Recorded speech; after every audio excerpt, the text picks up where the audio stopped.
Hello guys, welcome back. We are making progress. In this video we're going to be setting the primary chain adjustment. We're going to be fitting this primary cover and reinstalling the clutch.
Here is the clutch on the bench, taken apart.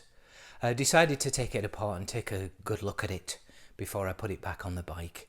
You may remember I took it off the bike in a rather unorthodox way, so I thought it would be worthwhile inspecting and cleaning up before I put it back on the bike.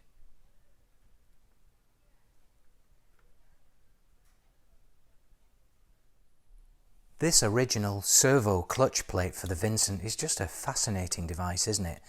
You may recall this was the shoe holder that I was using temporarily, a spare one, on the bike just to center the clutch sprocket. Well, here it is, installed on the unit with the shoes here, and then we're going to build it from the inside out this time.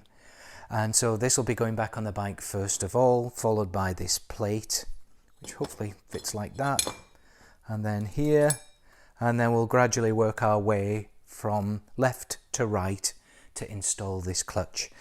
One thing we won't have to do is use this funky socket that I used before to get that off, and it worked great, but we should be able to use a standard socket wrench to get that fitted onto the bike and then tightened up.